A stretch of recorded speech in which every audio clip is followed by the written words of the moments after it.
Bonjour peuple de Dieu, bonjour les intercesseurs des nations, bonjour à vous tous qui nous suivez partout dans le monde.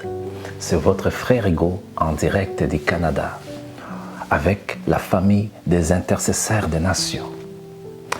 Peuple de Dieu, aujourd'hui encore, Dieu nous a fait grâce de pouvoir nous présenter devant vous afin de vous communiquer sa parole. Notre thème d'aujourd'hui, c'est bien les péchés te fait perdre ton identité. Avant que le Seigneur puisse nous parler par rapport à ce thème, nous allons abandonner ces moments entre les mains de Dieu et invoquer son Esprit Saint. Père, nous te disons merci et nous implorons la puissance de ton Esprit Saint de venir nous assister du début jusqu'à la fin de cette commission. Nous brisons toute puissance du mal au nom de ton Fils unique Jésus-Christ. Laisse que ton nom soit glorifié, Père, à travers les noms de ton Fils unique Jésus. Nous avons prié. Amen. Bien-aimés dans le Seigneur, le thème de notre message, c'est bien les péchés te fait perdre ton identité. La parole de Dieu va nous révéler de quelle manière les péchés nous amènent à perdre notre identité d'origine. Quelle est notre identité? Quelle est l'identité de chaque être humain? Quelle est l'identité de chaque personne qui vit sur terre? L'identité que Dieu nous a donnée. Nous allons lire la parole de Dieu sans plus tarder dans le livre de Genèse, chapitre 1, à partir du verset 26. La parole de Dieu nous dit ceci. Puis Dieu dit, faisons l'homme à notre image, selon notre ressemblance, et qu'il domine sur tous les poissons de la mer, sur les oiseaux du ciel, sur les bétails, sur toute la terre et sur tous les reptiles qui rampent sur la terre. Verset 27. Dieu créa l'homme à son image et il les créa à l'image de Dieu. Il créa l'homme et la femme. Alléluia. La parole de Dieu est en train de nous dire que Dieu a décidé de créer l'homme à son image. Lorsque la parole de Dieu est en train de nous dire cela, bien-aimé dans le Seigneur, je souhaite que tu puisses croire. Ce n'est pas un hasard qui a créé l'être humain. Ce n'est pas un hasard qui t'a créé, mon frère et ma sœur. Ce n'est pas un hasard qui a fait en sorte que tu sois maintenant en vie, avec les souffles de vie. Ce n'est pas un hasard qui a fait en sorte que tu sois belle ou beau que tu es. Ce n'est pas un hasard qui t'a donné un cœur. Ce n'est pas un hasard qui t'a donné un cerveau. Ce n'est pas le hasard qui t'a donné les pieds, les jambes et tout ce qui compose ton corps physique. La parole de Dieu est en train de nous dire dans le livre de Genèse, chapitre 1, à partir du 26e verset jusqu'au verset 27, que Dieu a créé l'homme. Et quand il décida de le créer, il va dire, nous allons le créer à notre image. C'est à l'image de Dieu que Dieu t'a créé. Mais la science va te dire le contraire, parce que le diable est entré même dans la science pour tromper les êtres humains. Mais la parole de Dieu, les Écritures saintes sont en train de nous rappeler que nous sommes créés à l'image de Dieu. Ta première identité, tu as été faite à l'image de Dieu. Dieu t'a créé à son image. Nous allons continuer à lire la parole de Dieu, mais avant cela, nous avons une question fondamentale. De quelle manière Dieu va créer l'homme? Comment l'homme va arriver à avoir l'image de Dieu? Nous savons que Dieu n'est pas charnel, Dieu n'a pas un corps physique. Et pourtant, l'homme a un corps physique. Alors, de quelle manière Dieu va créer l'homme? Ou quelle est la partie de notre corps ou de notre être qui a été créé à l'image de Dieu? Parce que la parole de Dieu est en train de nous dire dans le livre de Genèse chapitre 1 verset 26 que Dieu a créé l'homme à son image. L'homme n'a pas demandé cela à Dieu, mais Dieu lui-même va décider de créer l'homme et il va le créer à son image. Lisons la parole de Dieu pour répondre à notre question de quelle manière Dieu nous a-t-il créés et quelle est la partie qui est en nous qui ressemble à Dieu. Genèse chapitre 2, verset 7. La parole de Dieu nous dit ceci. L'Éternel Dieu forma l'homme de la poussière de la terre. Il souffla dans ses narines un souffle de vie et l'homme devint un être vivant. Dans l'autre version, ça dit « et l'homme devient une âme vivante ». Alléluia. Voilà, bien-aimés dans le Seigneur, ce qui s'est passé lorsque Dieu a créé l'homme à son image. La parole de Dieu est en train de nous dire que lorsque Dieu va décider de créer l'homme à son image, il va prendre la poussière de la terre. Avec la poussière de la terre, Dieu va former les corps humains. Mais lorsque le corps humain fut formé par la puissance de Dieu, l'homme n'était pas encore vivant. Il lui manquait quelque chose de très important qu'on peut appeler aujourd'hui la vie. Il lui manquait la vie en lui. Et la Bible dit dans ces versets que Dieu va maintenant souffler un souffle de vie dans les narines de l'homme et tout à coup ou soudainement l'homme fit déclarer une âme vivante. Alléluia. La parole de Dieu est en train de nous éclairer, bien-aimés dans le Seigneur. Je dois me répéter pour attirer l'attention de tout le monde. La parole de Dieu est en train de nous dire que Dieu va décider dans le livre de Genèse, chapitre 1, verset 28, de créer l'homme à son image. Et quand Dieu va prendre cette décision, il va prendre la poussière de la terre. On le voit au chapitre 2, verset 7. À partir de la poussière de la terre, Dieu va former les corps humains. C'est-à-dire, si nous pouvons visualiser, avec la terre, l'homme a été créé, il avait des jambes, il avait les yeux, il avait les mains, tout ce qui compose le corps humain, mais il restait couché et il ne parlait pas, il n'était pas même beau peut-être à voir, il ne pouvait même pas respirer parce qu'il n'était pas encore créé totalement à l'image de Dieu. Et la Bible déclare dans ce même verset du livre de Genèse, chapitre 2, verset 7, que Dieu, quand il va former l'homme avec la poussière, premièrement, il va ensuite, pour la finalité, souffler en lui, dans ses narines, et à ce moment-là, l'homme va pouvoir se réveiller. La poussière qui le composait va prendre la vie. Alléluia! Quelle révélation que la Bible est en train de nous appeler à comprendre et à saisir. Nous sommes témoins en lisant la parole de Dieu que c'est Dieu qui a créé l'homme. Et lorsqu'il l'a créé, il va le créer à son image.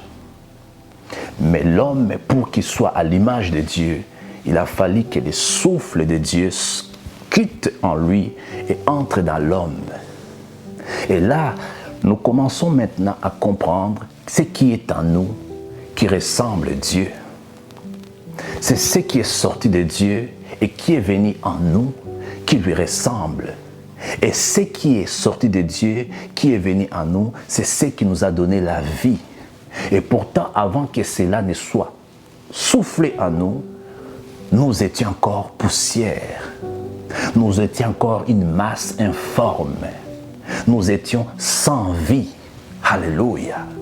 Bien-aimés dans le Seigneur, si nous pouvons lire la parole dit dans le livre de Job, chapitre 32, verset 8, qu'est-ce que Job va dire?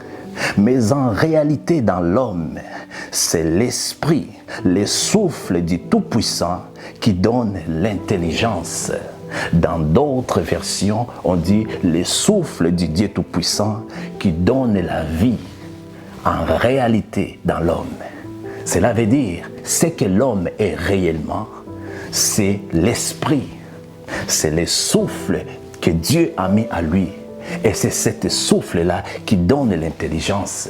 C'est ce souffle-là qui donne la vie. Alléluia. Bien-aimé dans le Seigneur, David, lui, va dire à son tour dans les psaumes 103, versets 1 à 2, « Mon âme bénit l'Éternel, que tout ce qui est à moi bénisse son saint nom. Mon âme bénit l'Éternel et n'oublie aucun de ses bienfaits. » Alléluia. Car notre âme vient de Dieu. Notre âme est sortie de Dieu. C'est Dieu qui a soufflé cette âme en l'homme qui était formé par la poussière. Et l'homme fut devenu maintenant l'image de Dieu. Voilà pourquoi lorsque nous mourons, nous ne sommes pas beaux à voir. Il y a même des personnes qui ont peur de regarder un corps qui n'a pas de vie. Parce que quand l'homme n'a pas de vie, n'est plus beau à voir. Tu peux habiter dans un palace. Tu as de beaux amis qui te respectent et qui viennent te voir chaque jour. Certaines personnes ont un corps qui attire les autres, que les autres envient. Mais lorsque le souffle de Dieu quitte ce corps, qui attire une multitude, personne ne peut t'envier, bien-aimé dans le Seigneur. Voilà pourquoi la Bible est en train de dire, en réalité dans l'homme, c'est l'esprit, c'est le souffle du Dieu Tout-Puissant qui donne l'intelligence, qui donne la vie. Lorsque nous n'avons pas ce souffle, nous ne sommes plus à l'image de Dieu. Alléluia. Nous allons lire encore l'autre verset qui dit, de quelle manière l'homme est arrivé à perdre maintenant son identité. Qu'est-ce qui a fait en sorte que l'homme qui a été créé à l'image de Dieu va retourner à l'origine telle que Dieu lui a créé, c'est-à-dire sans l'image de Dieu et sans la vie. Genèse chapitre 3, versets 1 à 6. La parole nous dit ceci. Les serpents étaient les plus rusés de tous les animaux des champs que l'Éternel Dieu avait fait. Il dit à la femme, Dieu a-t-il réellement dit, vous ne mangerez pas de tous les arbres des jardins? Voilà la question que le diable va amener. Verset 2. La femme répondit au serpent, nous mangeons du fruit des arbres du jardin. Le Seigneur nous a dit cela, entre autres, la femme va dire au serpent. Verset 3. Mais quant au fruit de l'arbre qui est au milieu du jardin, Dieu a dit, vous n'en mangerez point et vous n'y toucherez point de peur que vous ne mouriez. Verset 4. Alors le serpent dit à la femme, vous ne mangerez point. Mais Dieu sait que le jour où vous en mangerez, vos yeux s'ouvriront et que vous serez comme des dieux, connaissant les biens et les mal.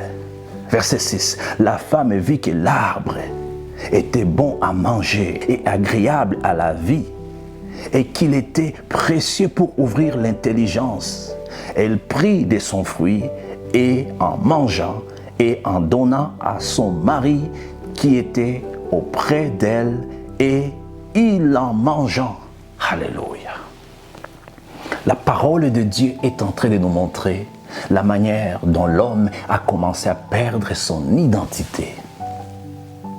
Le serpent, qui était l'animal le plus rusé de tous les animaux, va s'approcher à la femme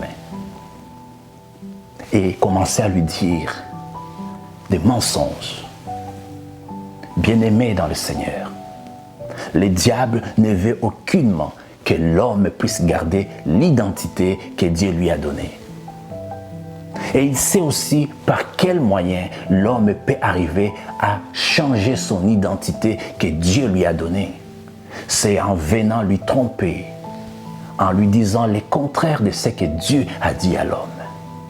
Et la parole de Dieu est en train de nous rappeler, mes frères et sœurs, que le diable a réussi à tromper la femme et la femme va aller donner de ses fruits à son mari.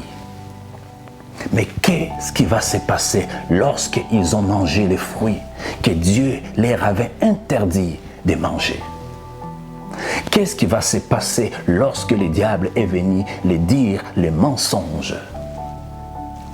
La parole de Dieu est en train de nous montrer que l'homme a désobéi et que l'homme va perdre son identité. Lisons la parole de Dieu pour comprendre maintenant ce que le péché a fait à l'homme et la femme lorsqu'ils ont mangé l'interdit. Genèse chapitre 3, verset 7. Leurs yeux s'ouvrirent, ils connurent qu'ils étaient nus. Et ayant conçu des feuilles de figuier, ils s'en firent des ceintures. Alors ils attendirent la voix de l'Éternel Dieu qui parcourait les jardins vers le soir, et l'homme et la femme se cacha loin de la face de Dieu au milieu des arbres du jardin. Verset 9. Mais l'Éternel Dieu appela l'homme et lui dit, « Où es-tu » Il répondit, « J'ai attendu ta voix dans les jardins et j'ai eu peur parce que je suis nu et je me suis caché. » Alléluia. La parole de Dieu est en train de nous montrer la manière dont l'homme a commencé à perdre son identité dans le Seigneur. Si nous lisons la parole de Dieu dans les livres de Genèse, nous voyons que Dieu entrait dans les jardins et il parlait avec l'homme qu'il avait créé à son image. Il y avait l'harmonie entre Dieu et l'homme. Mais lorsque l'homme a perdu l'identité en mangeant le fruit que Dieu lui avait interdit, c'est-à-dire en acceptant des péchés contre Dieu, automatiquement, l'homme va commencer à craindre Dieu. Dieu qui était son ami, Dieu qui venait tous les soirs parler avec l'homme, discuter avec lui, marcher avec lui. L'homme va avoir peur de s'approcher de Dieu. Voilà pourquoi, bien-aimés dans le Seigneur, lorsque nous vivons dans les péchés, car nous avons perdu notre identité en lui, nous avons peur de nous approcher de lui. Nous avons peur de nous approcher de sa présence. Les péchés nous séparent de Dieu. Si nous lisons la parole de Dieu, dans le livre d'Ésaïe chapitre 59 verset 2, la Bible nous dit ceci. Mais ce sont vos crimes qui mettent une séparation entre vous et votre Dieu. Ce sont vos péchés qui vous cachent sa face et l'empêchent de vous écouter. Alléluia. L'homme va avoir peur de Dieu. L'homme va être séparé de Dieu. Il va se cacher de la présence de Dieu. La Bible déclare que Dieu, lorsqu'il descend dans les jardins, il va regarder là où l'homme était et il ne va plus les trouver. L'homme, il s'est caché. Pourquoi? Parce que l'ennemi, le diable, lui a trompé et il lui a incité à désobéir au commandement de Dieu, et tout à coup l'homme va perdre son identité. C'est-à-dire, il est devenu indigne de la présence de Dieu. Il ne pouvait plus s'approcher de Dieu. Il va commencer à craindre Dieu. Nous savons tous, bien-aimés dans le Seigneur, lorsque nous avons commis quelque chose de grave à une autre, nous avons peur de s'approcher de cette personne-là parce que notre conscience nous juge. La culpabilité dans le cœur. C'est ce qui est arrivé à l'homme. Puisqu'il a désobéi à la parole de Dieu, puisqu'il n'a pas respecté ce que Dieu lui avait interdit, il va fuir Dieu lorsque Dieu descendit dans les jardins d'Éden, comme d'habitude, pour lui parler. Alors, qu'est-ce que le péché? Nous venons de voir la manière dont les péchés peuvent nous séparer de Dieu, peuvent nous amener à perdre notre identité. Lorsque nous péchons, lorsque nous commettons le mal, nous ne sommes plus les enfants de Dieu, nous tournons les dos à Dieu.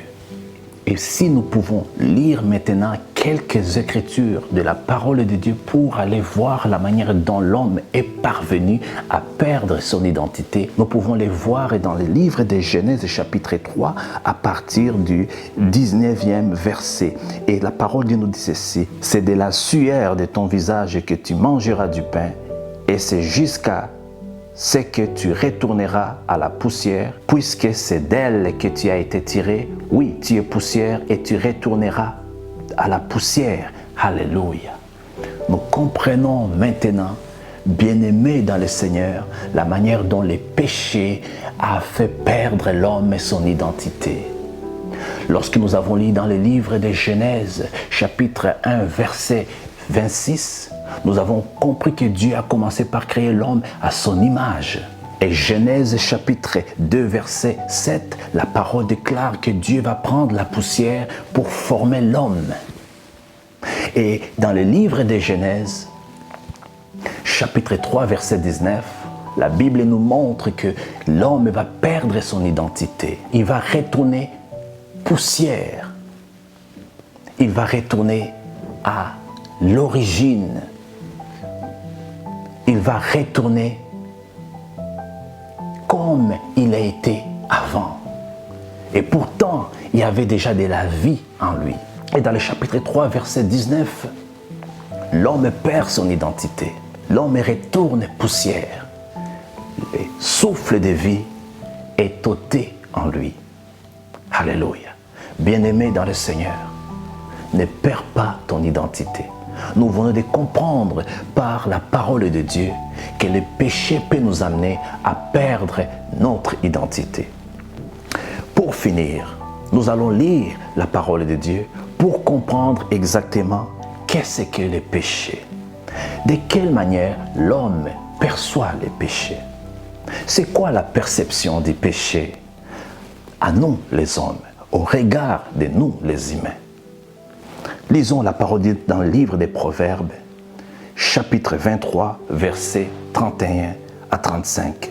« Ne regardez pas le vin qui paraît d'un bon rouge, alléluia, qui fait des perles dans la coupe et qui coule aisément. Il finit par mordre comme un serpent et par piquer comme un basilic. » Verset 33. « Tes yeux se porteront sur les étrangers et ton cœur parlera d'une manière perverse.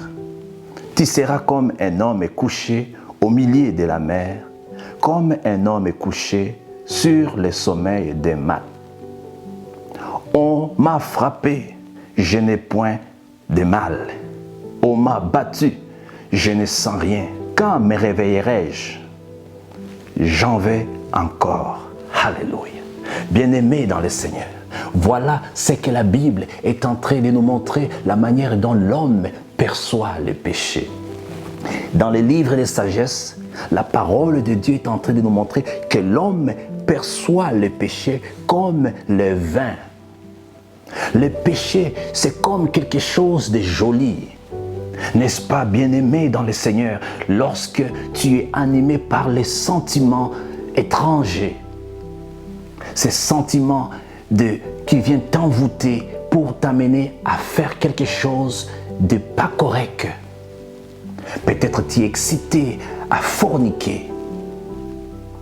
Tu regardes cela comme quelque chose de très beau, de très bien, car tu es excité dans ton corps et tu veux vraiment le faire.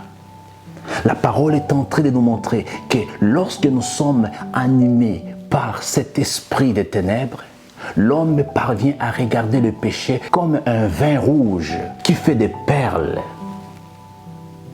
Dans la coupe, le péché paraît à quelque chose de très beau.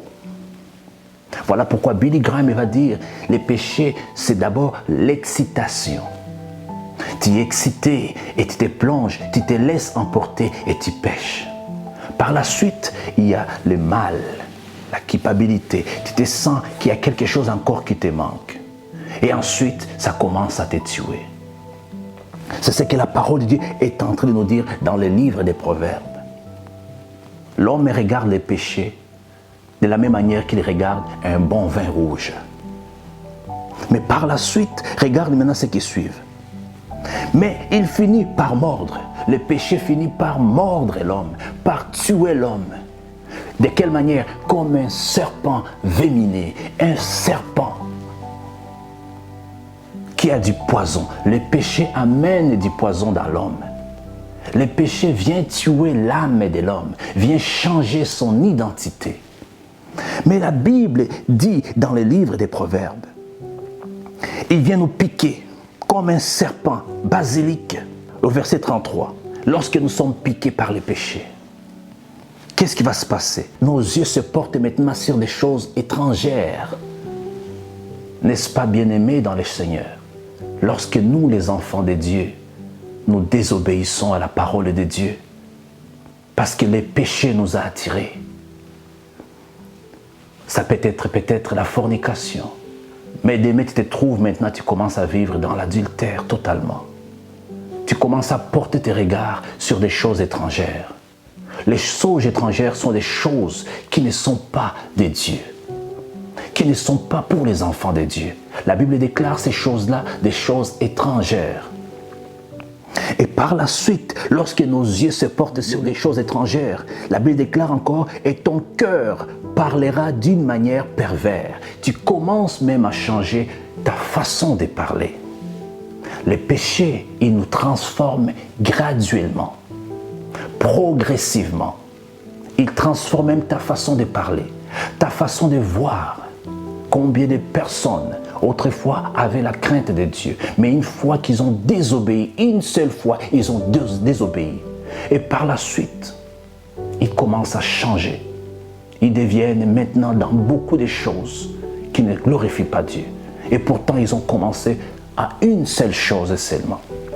Et la Bible déclare maintenant au verset 34, « Tu seras comme un homme couché au milieu de la mer. » À ce moment-là, le péché maintenant, il te possède. Tu deviens comme un homme qui est couché au milieu de la mer. Comme un homme couché sur le sommet des mattes. Tu deviens maintenant vulnérable. Alors, verset 35, il dit, « On m'a frappé. » Le péché commence maintenant à te frapper. Mais tu n'as pas mal. Je vis beaucoup de personnes dont les péchés les frappent. Peut-être ils s'intoxiquent avec la drogue. Ils s'injectent la drogue dans le sang, mais ils n'ont plus mal. Ils se torturent eux-mêmes, mais ils n'ont plus mal. Parce que le péché t'amène à un moment donné à te faire du mal, mais tu ne sens pas la douleur. Le livre des Proverbes continue en disant, « Je n'ai point mal. » Tu te fais du mal, mais tu ne le ressens pas. C'est là où le péché nous amène. Et il dit encore, on m'a battu. Le diable va commencer à te frapper. Mais tu ne sens rien, je ne sens rien. Et la question qui va se poursuivre, quand me réveillerai-je? J'en vais encore. Quand on a péché, on en veut encore. Bien-aimés dans le Seigneur, les péchés nous amènent à demeurer dans les péchés. Les péchés nous amènent à arriver à un moment donné où elle va commencer même à nous rendre mal, à nous faire du mal, mais sans que nous sentons ce mal. Imaginez-vous, bien-aimés dans le Seigneur, toutes ces personnes qui, jour et nuit, ne cessent de tuer les autres, des innocents, mais ils n'ont qu'un de remords par rapport à ça. Ils continuent à le faire. Toutes ces personnes qui peuvent même se droguer, se mettre à l'abri de l'alcool, mais ils en veulent encore. Ils en veulent encore.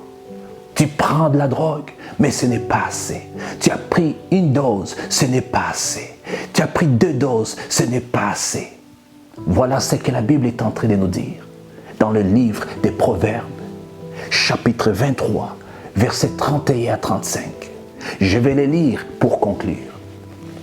Ne regardez pas le vin qui paraît un bon rouge, qui fait des perles dans la coupe et qui coule aisément. Il finit par mordre comme un serpent, par piquer comme un basilic. Tes yeux se porteront sur des étrangers et ton cœur parlera d'une manière perverse. Tu seras comme un homme couché au milieu de la mer, comme un homme couché sur les sommets des mattes.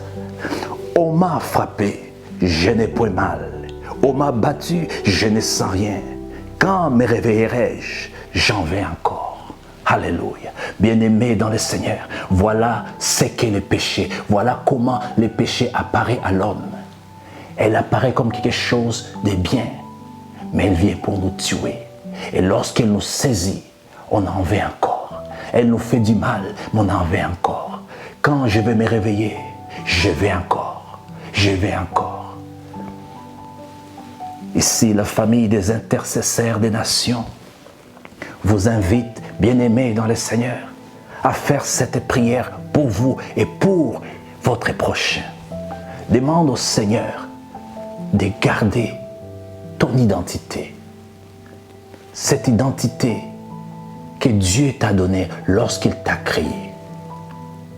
Les souffles de vie qui sort de Dieu et qui vient en toi, qui t'anime et qui fait de toi un homme créé à l'image de Dieu. Tu dois implorer le Saint-Esprit pour que tous les mensonges du diable, y compris les péchés, ne viennent pas voler ton identité dans le Seigneur. Car c'est lui qui n'a pas l'identité de Dieu. Il retournera à la poussière. La Bible dit, ceux qui ont Dieu en eux vivront même après la mort. As-tu déjà accepté Jésus-Christ comme le Seigneur et le Sauveur de ta vie? Je t'invite à faire cette prière. Dis, Seigneur Jésus, je crois que tu es le Fils de Dieu. Je crois que tu es le chemin et la vérité. Je t'invite dans ma vie. Viens et marche avec moi à partir de maintenant. Pardonne mes péchés, pardonne mes fautes et fais en sorte que je puisse commencer une vie nouvelle. Pardonne ma rébellion, pardonne tout mon passé. Au nom de Jésus-Christ. Amen. Si vous avez fait cette prière, croyez que c'est par la foi qu'on est des enfants de Dieu. Et c'est Jésus-Christ qui nous donne le pouvoir de les devenir. Car nous avons perdu notre identité lorsque nous nous sommes rebellés contre la volonté de Dieu. Mais le Christ est venu pour nous donner cette identité par sa mort et sa résurrection. Car lui a payé les prix de nos péchés. Il est mort pour nous et il est ressuscité. Il vit aujourd'hui en toi maintenant. Et c'est lui qui te justifie auprès de notre Dieu qui nous a créés et qui vivait avec nous dans l'harmonie avant que nous puissions nous rebeller contre lui. Je vous invite de prier, vous qui êtes les intercesseurs des nations, pour que nous ne puissions pas perdre notre identité, celle des âmes vivantes, car le souffle de Dieu est en nous. Amen. C'était votre frère Hugo avec la famille des intercesseurs des nations. Que le Seigneur vous bénisse. Bye bye.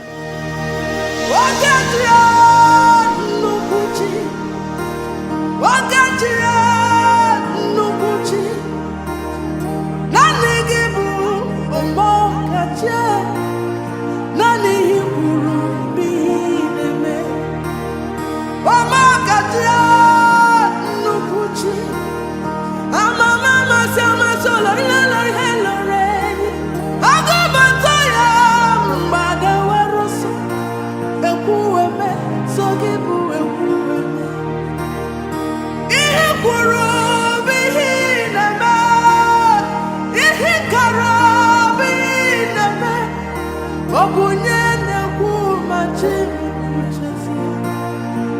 onye na-atụrụ chimo kaju inwaga mawa chukwa bia bia inwaga iri ya mama masi amasi ebube dike okechi egwu eme ihe kwuru gị na-eme olori buru ọdụ nnọnụ oke mmanwụ na-eti